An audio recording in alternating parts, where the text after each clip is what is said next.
Welcome to EntreNetwork, brought to you by Revision Marketing Group. This podcast is meant to serve as an entrepreneurial knowledge base of wisdom and practical tips in marketing, branding, and technology to help grow your business effectively.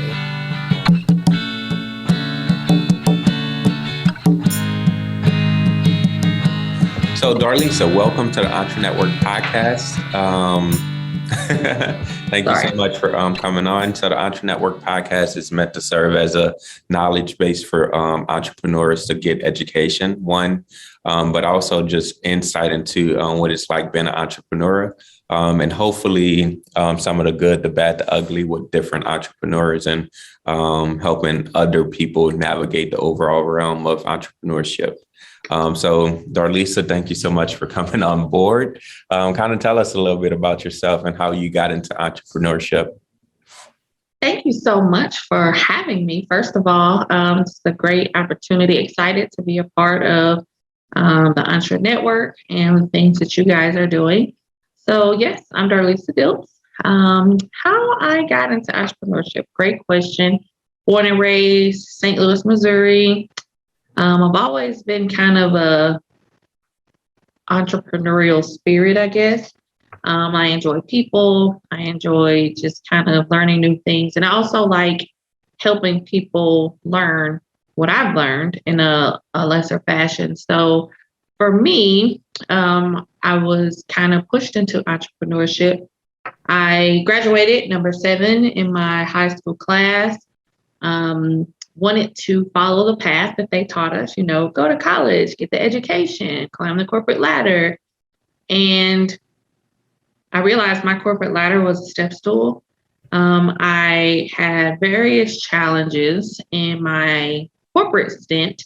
I was always seen as a threat for whatever reason.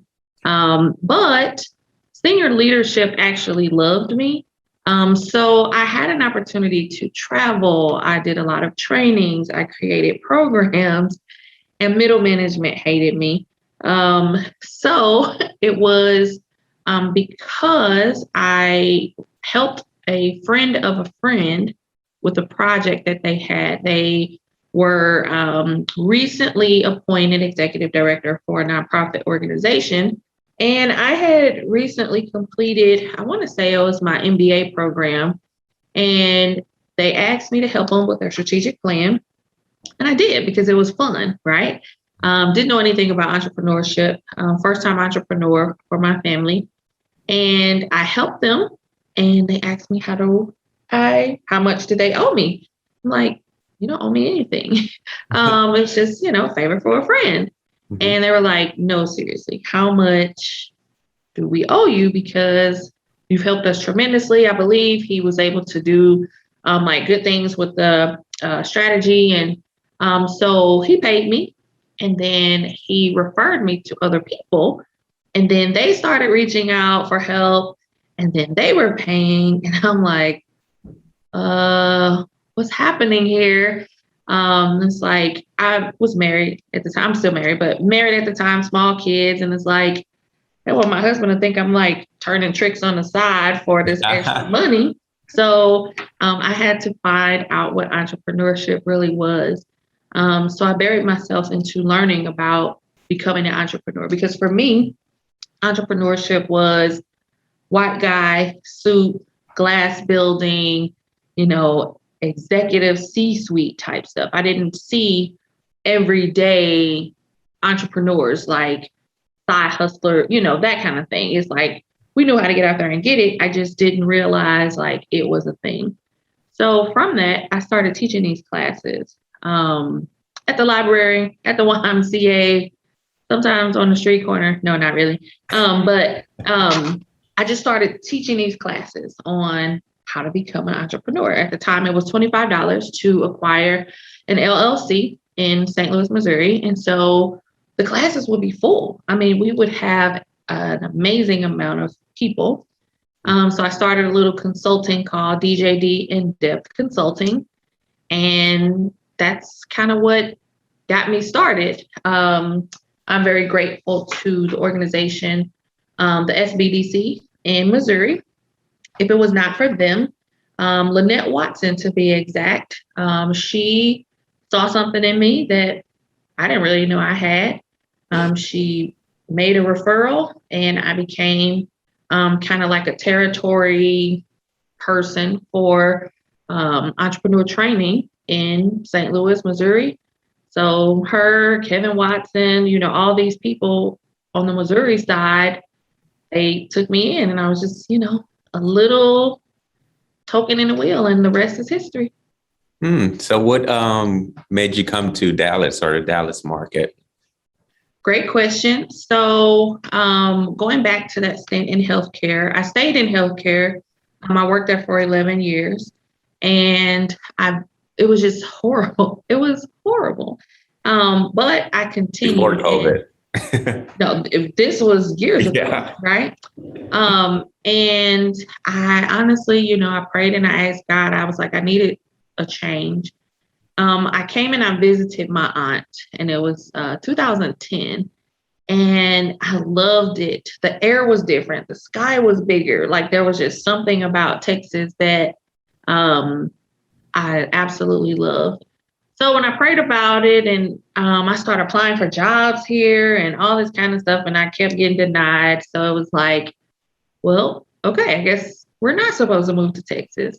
But continued in that effort because it was really kind of on my heart. We have 2 children, and they're into sports and whatnot. So with Texas being, avid in football and, sports in general, I kind of kept it on my prayer list. And in 2015, kind of started making strides to actually come this way. I had worked with the Small Business Development Center down here with several events, some certifications, classes. I worked with some of the universities from the Missouri side. And then they started what was called Dallas Startup Week. And I would come down and I would volunteer and, just kind of make connections, hoping that one day I would, get my ticket. And sure enough, one of my colleagues at the time through the SBDC reached out to me and said that they were going to have an opening for a position with the SBDC here in Texas. And she asked me if I would be interested in it. And I was like, yeah. So I came down on W-2 position with the SBDC. Mm-hmm. And then, so what happened after that? How did you make the transition to full-time entrepreneur? So great question again. I worked with the SBDC, the Collin SBDC, for 2.5 years, and it was great. I had the opportunity to learn the Texas landscape because it was a lot different from the Missouri landscape. So it gave me a chance to learn the Texas landscape. I met some amazing people, was able to connect deeper into like the Dallas fold, but I lived on the Fort Worth side. So I lived in Tarrant County. So my commute was an hour and 30 minutes one way without traffic. So going from entrepreneurship with small kids, being able to attend parent-teacher conferences and PTA meetings and booster clubs, coming to where it was ideally, it was a desk job. So I came and worked with the SBDC. It was tough, culture shock. The landscape had changed and everything. So, of course, I prayed again, and I had gotten an opportunity to take a position with a bank that was coming to the area. And it was a remote position. It would have paid more than what I was making, potentially 6 figures. And so I took the position. And all excited, I closed out with the SBDC, gave my clients about 1.5 months lead time. And 4 days or so before the lending position started, the government shut down. And so they pulled that position, and I was left without a job. Yeah. So, again, the good Lord just kind of tapped me on my shoulder and was like, so about that entrepreneurship thing you had going on. And I just, kind of stepped out on faith. I had some funds and savings. And it was like, okay, if this is what you want me to do, then okay, you're gonna have to lead me through it. So I found a little space over in a untapped community. So untapped meaning lack of business resources. So it's called the Mid Cities, and I found a location. It's about 1,000 square feet. And I wanted to focus more on education because I came from the SBDC, and I realized they are an abundance of resources, right? But if you don't know how to utilize those resources, or if your business is not at the right stage for those resources, then it's really kind of not the best starting point, right? So of course you have SCORE, you have those kind of organizations, but again, SCORE, mostly volunteers, mostly older white men, and it just kind of, there's a gap. So I had done research on like the failure rate of entrepreneurs, kind of what some of the barriers were, and working in entrepreneurship, I knew that. So it's like, how can I be intentional on closing that gap first and foremost? And then how can I help entrepreneurs or people, right, that were like me? They didn't see entrepreneurship. They didn't know entrepreneurship. They don't have a network of people to guide them through entrepreneurship. And they were really kind of just like out here on this limb themselves. So thus, their businesses were failing because they did not have a resource to go to that will hear them out, right? So it's like, okay, let's provide some education, because sometimes the entrepreneurship thing can offer a pie in the sky type theory. You know, let me grab a latte and let me go to some networking groups and let me rub elbows with the influencers, and thus I'm going to have this great business. Well, that's really not entrepreneurship, right? Mm-hmm. So we started a program. It was called an entrepreneur certification program. It was a 6-month program where 12 weeks was focused on just pure education, teaching, mindset development, strategy development, target marketing, assumptions, financials, cash flow, you name it, whatever encompasses entrepreneurship. So that was the first 12 weeks.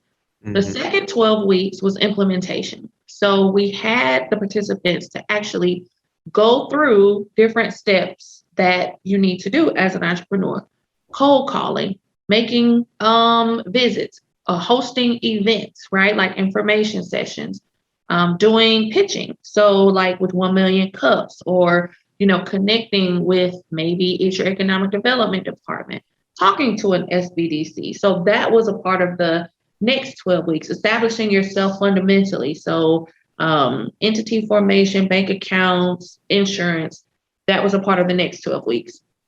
At the end of the program, the goal was either you had gotten started with your business, you understand it, and you feel that you have what it takes to keep that business going, or you realize entrepreneurship may not be for me right now or ever, and I think I'm gonna go back in, I'm gonna clock in, and I'm gonna be the best employee that I can be. We had established some partnerships with like Texas Workforce, Tarrant County Community College, all those kind of things to help place people if they decided entrepreneurship was not for them, or with other local startups where they could be entrepreneurial but not carry the load. So we did that.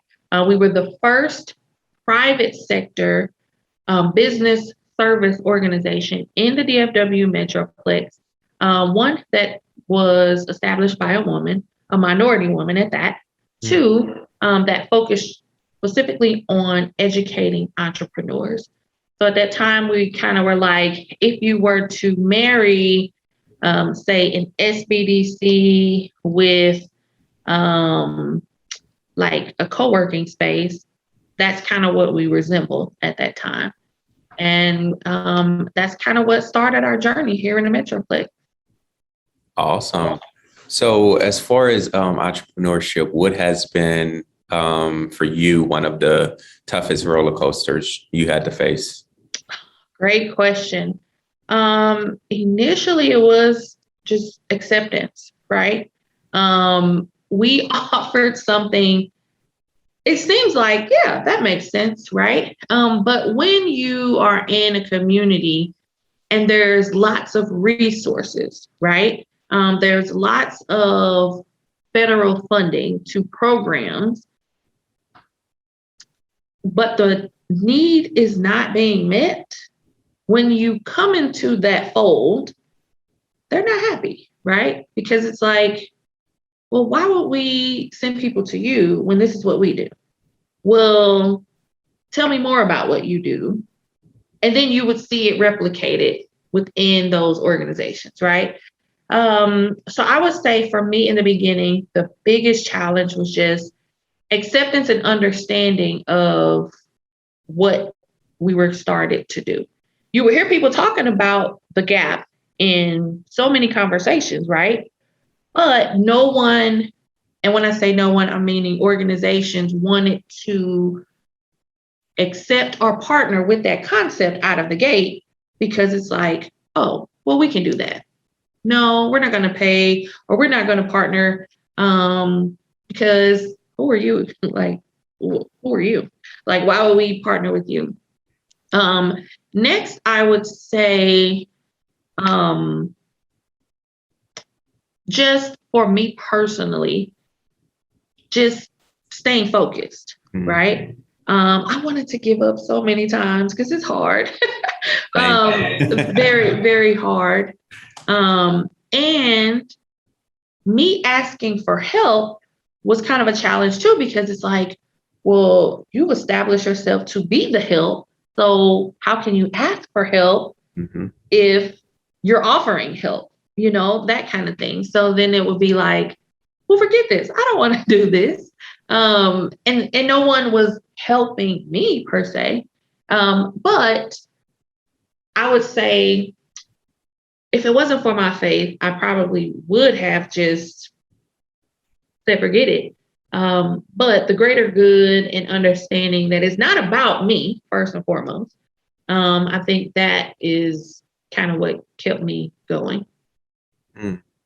Yeah, for me, as far as like the toughest roller coaster ride, I think the first initial one was hiring, where I had to hire the first person. And it's a ongoing process where we have developed like different SOPs to lighten the load of it. And as soon as we get enough revenue, probably hire someone to handle that kind of stuff. Because for me, it's just a lot. It's a lot.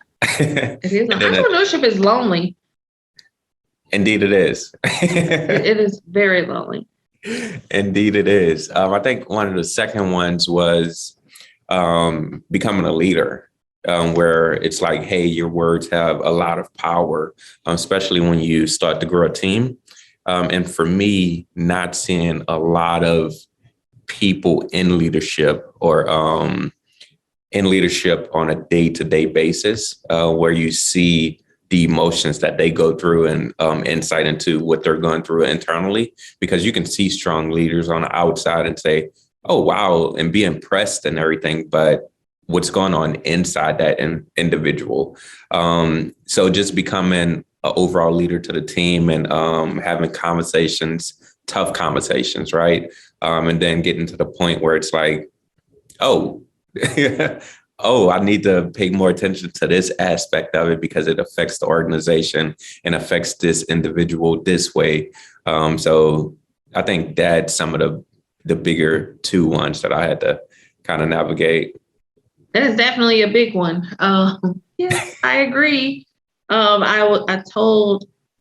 had like contract people that I work with all the time. And I think to that end, I didn't want to commit, meaning I didn't want to have the burden, right, of having an employee. So it's like, contract, okay, here's our MOU, you get it done, right? But you're right. And when your organization does grow to the point where you do need to bring it in-house and you need to bring in staff versus the outsourcing, it is tough. It is very tough, especially because you're releasing your baby. I told my first employee, it's like giving your baby over to the nanny for the first time. It's like you carried this thing and you nurtured it and, you've been the one feeding it for so long, and to put it in the hands of someone else with the expectation that they're going to take care of that baby just like you would. And it's like, oh, but wait, don't. And the baby is still getting taken care of, right? It may not be exactly how you would do it, but it's getting done. So I agree. Yeah. Bringing on staff is challenging too. Different personalities. A whole lot of fun, but yeah, it's also fun to see the growth because when I first brought on, well, not my first person, but Michaela, she's our website and graphic designer, but she's grown into pretty much our project manager now. And I am delegating a lot of stuff to her. So she came on board as the website and graphic designer, and I had to give her ownership of that. Like, hey, this is my baby. I have built connections around the city and got these contracts and stuff like that. So my name is going on there, but I'm giving it up to you and then trusting that you can do the job and all of this stuff. Because on the other side of it, I still have to go out there and network and get some more revenue and contracts and stuff like that. So you have to relinquish control. And this worked out beautifully. But on the other side of it, we just hired someone else, a marketing coordinator.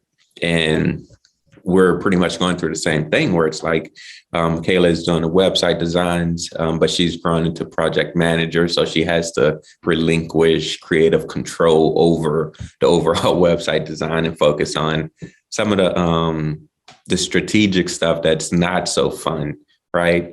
But that's necessary to have that overall vision for the next person to kind of fill in. So it's all a learning process, though.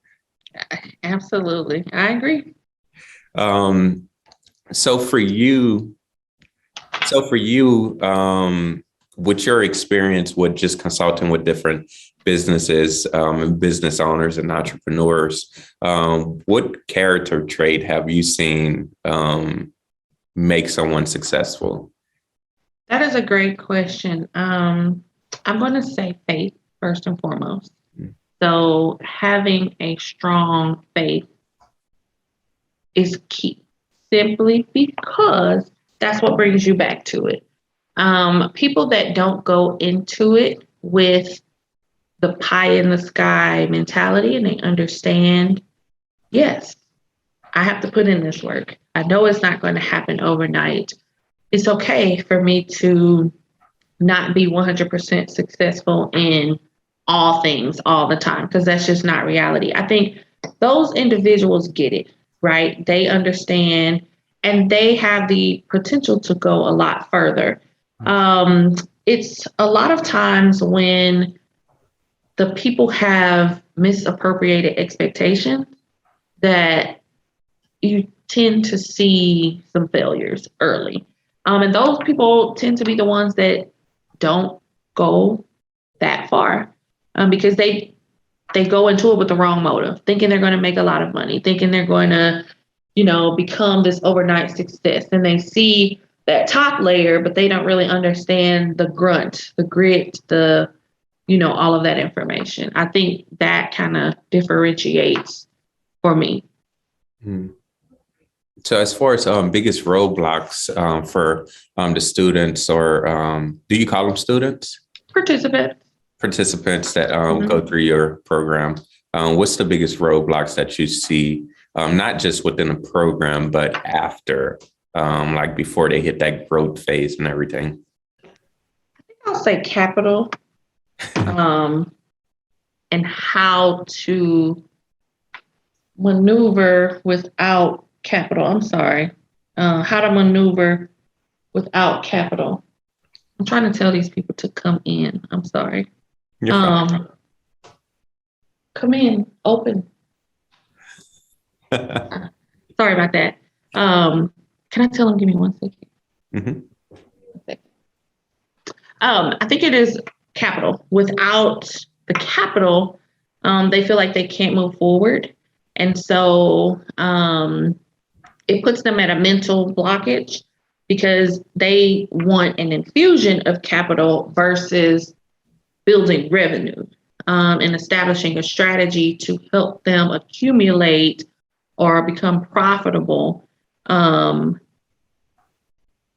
It puts them into a I can't get past this point type of a mindset. So that is like one of the largest roadblocks. Outside of that, I want to say outside influence. Seeing, hearing, trying to replicate what other individuals are doing, and then them not having the wherewithal to actually get to that point really kind of puts them in a different place because they're trying to do things that these people are doing, not understanding the background, not understanding the work that has gone into it. And then they haven't done those steps to get to that point. So again, that misappropriation or misunderstanding of the process. No, I love that one because as far as like competition and just comparing yourself to other people, that's what I always tell people when we're talking about personal branding and giving off all of the business secrets, quote unquote. It's not so much as to other people can actually duplicate your success because one, they don't have the connections, they don't have your personality, they don't have your expertise or knowledge in this thing. So as far as like sharing of information and sharing of different knowledge, it just doesn't make sense to hoard all that by yourself in a sense. And then just to kind of piggyback off your approach when in terms of quote unquote duplicating resources or people not partnering with you because it's like, okay, are you competing for the same clientele and things like this? But you see the overall gap and the need that has to be met. So you were able to be strong and actually push forward to try to close that gap, which is incredible. Tough. It is tough. Incredible and tough. Yeah, it is tough. But no, that's incredible. So as far as entrepreneurs, what's the biggest thing you would tell them as far as anything motivational? So I'm going to say, go for it. That is the biggest piece of advice that I can give. Because first of all, if you don't go for it, then you won't know, right? It'll always be a what if or shoulda, coulda, woulda. When entrepreneurs are going for it, understand, one, your boundaries. So know what your limitations are. Don't try to capture the world in your first month, right? Because it's not going to happen. Two, ask questions. Be vulnerable. Be transparent. You don't have to be the superhero. We have, all these other heroines out there. Just focus on what you want to do within your business. Find that target market. Understand the value that you bring to the market and just go after that. There's a lot of pieces to the puzzle. And so a puzzle is not one piece, right? There's various pieces. So I would say be comfortable with being a piece of the puzzle instead of the whole puzzle, because it takes a bunch of pieces to accomplish that. But you have to go for it, right? You have to put it out there. You have to share it. You have to fail, right? Because in failures comes learning, knowledge, wisdom, understanding. If the expectation is that you're going to win right out of the gate, yes, largely you will win, but expect to bump your head, expect to scrape your elbow, expect to not, right? Because you're going to learn so much along the way to help you get to that next step. I'm often reminded through my experiences that the toughest losses redeem the biggest triumphs. And the reason for that is because when you fall, you reposition your thinking like, I'm not going to do that again. Like, I'm not going that route. So without those insertions, you don't have that. So I say go for it, push, connect with the right people. And if people don't bite, don't take it personal. You just got to move on to the next one, because yeah, you're going to get the no's, but you're also going to get yeses. And so don't spend the time focusing on the no's, but just prepare for the yeses and keep going. Incredible. And kind of tell us about the new facility that you just opened up Wednesday, and grand opening tomorrow. Yes. So through progression, my focus is ecosystem building. So I really like to focus on bringing people together in a communal sense, pairing of resources, sharing, allocating. So we just opened a space called the Center North Texas. And in theory, when you hear the center, you're thinking about a physical place, right? The Center North Texas. But really, this place is designed for reattachment to people's core. What do you get up in the morning eager about?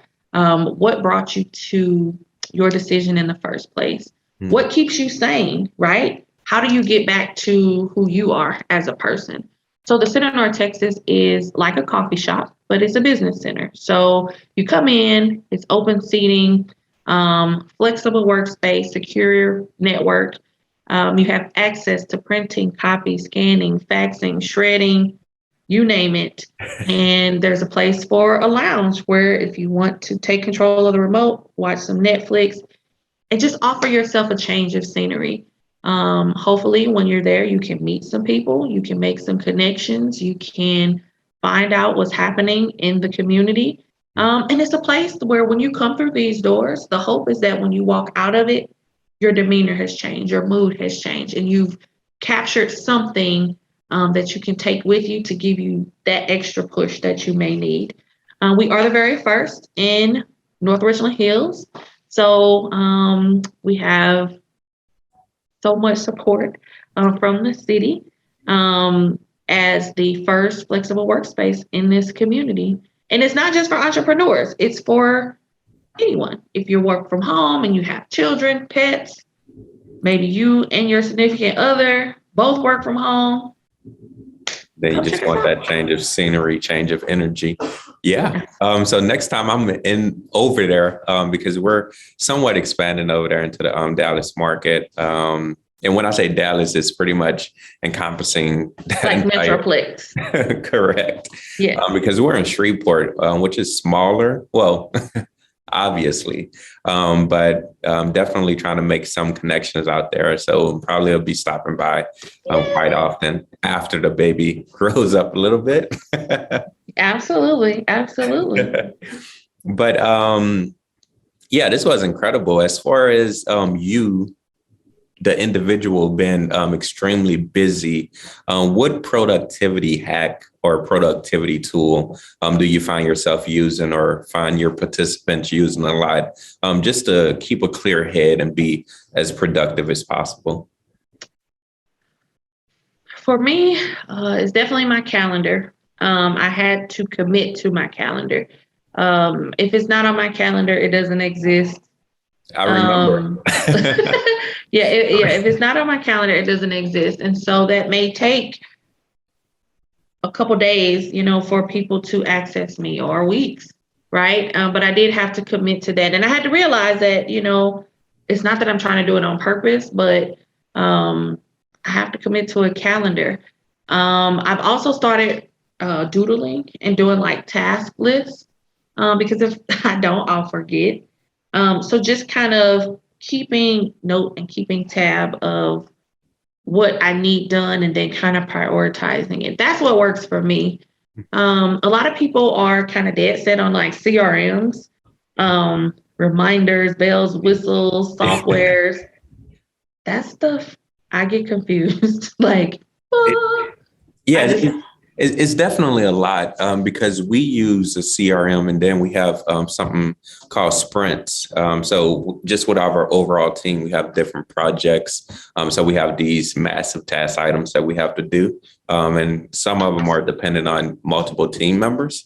So our approach was just putting everything in a CRM or our project management tool to the point where it was just like too many items. So we had to get back to the basics. So we just kind of put it in a Google Doc and we print it out every day and then have a standing meeting every single day, just going over task items. Hey, what's holding this one up? Or, hey, do you need additional support on this? So we can come back to a place of just being organized and then systematic in terms of the CRM. But those two things recently anyway has changed a lot of stuff because my task item, it's like a page long. But I can imagine it gets crazy. But yeah, my calendar holds me accountable. It makes me accountable. That's incredible. So, Darlisa, where can the people find you? Speaking of Google, typically if you Google, and that's so funny, Google just like turned on my phone. Hold on. You can Google me. So Darlisa Diltz is my name. Typically, if you Google me, some of everything will pop up. Now, omit the negative stuff if there's anything out there. Negative. But so the North Texas Entrepreneur Training Center, our website is www.entreetc.com. And it's those set of letters across all platforms. And then for the new location, which is the Center NTX, which stands for North Texas, it's the centerntx.com across all platforms. Incredible. Well, thank you so much for coming on. It was a pleasure, as always, talking to you and learning about entrepreneurship. So thank you. Thank you so much for having me. And I'm looking forward to the outcomes of this amazing podcast. You guys are doing a marvelous job. And thank you for thinking of me to be a guest. Of course. Thank you. All right. Thank you so much.